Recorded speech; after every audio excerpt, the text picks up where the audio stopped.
Hola everybody, welcome back to my channel. My name is Roxanne. If it's your first time here, then welcome. Today I want to share with you some beachy summery reads, and these are mostly due to the setting, not necessarily because they are light summery reads in the sort of traditional sense that we get those recommendations, which are a lot of times contemporaries or romances and things like that. I might have some of those in here, but it's mostly because they just feel very much like the beach and the summer. They're probably set either on an island or somewhere close to the water, so that it just feels like something that you would read around this time.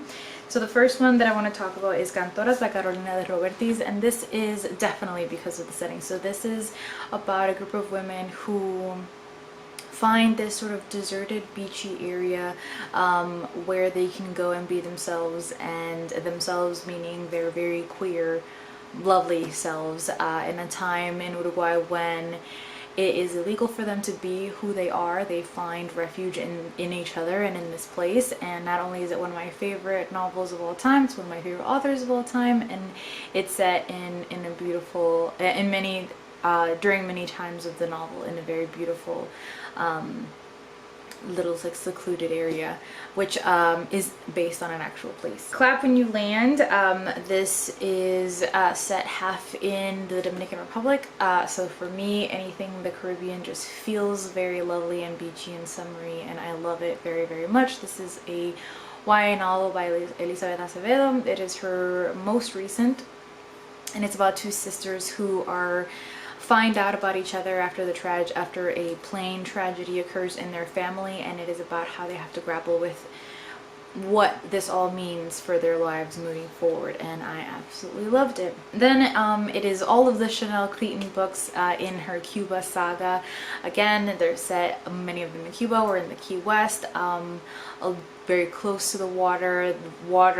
And the location really means a lot to the plot, and I just love these so much. They're historical fiction novels that have romantic components to them, but really they also talk a lot about history and politics and the strength of women and of family, and I highly recommend them. Then we have a mystery, which is Careless, and read by Elizabeth George. This, if you don't mind reading series out of order, I think you can read these in any order. I didn't have any problem with it. You might, some of the more close relationships between some of the characters might either you kind of have to deduce as the story goes on, or you might have a slight spoiler, but if that doesn't matter to you, then I don't think you need to read these in order. And this one is set in the cliff sides, right by the water, and it's a mystery about a man who was I think like hill climbing or something like that, or cliff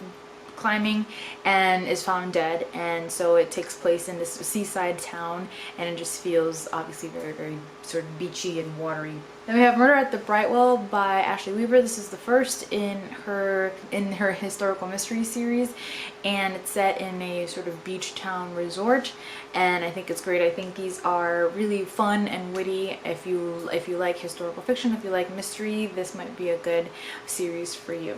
Then we're going in a slightly different direction to graphic novels and middle grade graphic novels like that, and with the Lumberjanes series. This takes place during summer camp, and we have a great group of characters who are all friends and who continue to become involved in fantastical situations. It is so funny and such a delight to read. I absolutely love it, and because it's set in the summer, I recommend it for the summer, or really anytime. Then we have House on the Lagoon, and this one is set in Puerto Rico, and it's on a house on a lagoon, so again, we have the sort of water component there. And this is about a marriage in which the wife is starting to write a story about their families, and the husband finds out about it, starts to read it, and finds that everything that the woman is writing is wrong. But then really, who is wrong? Who are you going to believe? It's a lot of history woven into it, a lot of like the politics of Puerto Rico and of this family, and there is so much historical and social commentary interwoven into this historical fiction. I highly recommend it. I think it was a finalist for the National Book Award, if I'm not mistaken.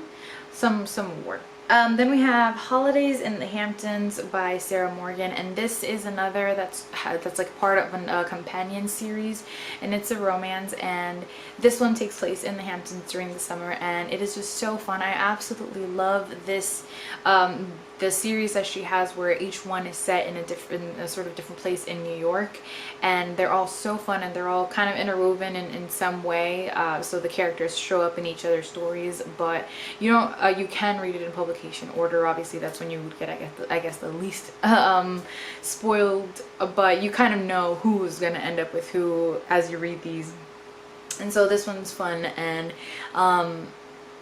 I just love this series so much. I recommend this one because it's set in the summer and in the Hamptons, but I really recommend the whole series. And I enjoy most things that I've read by Sarah Morgan. And then we have another graphic novel called This One Summer, and again, this is set in the summer, and it is a beautiful, beautiful graphic novel with some monochrome, it's all in a sort of bluish, purplish, monochromatic tones, and I just love it. And it's about this family who goes to the summer to like a summer cabin or house, and these two girls become friends, and it's about their friendship, and it's about the difficulties that this family is going through, and how they sort of keep that or aren't able to from their daughter. And it's just, there's so much heart poured into the story, and it is so beautifully told and so beautifully illustrated that I highly recommend it.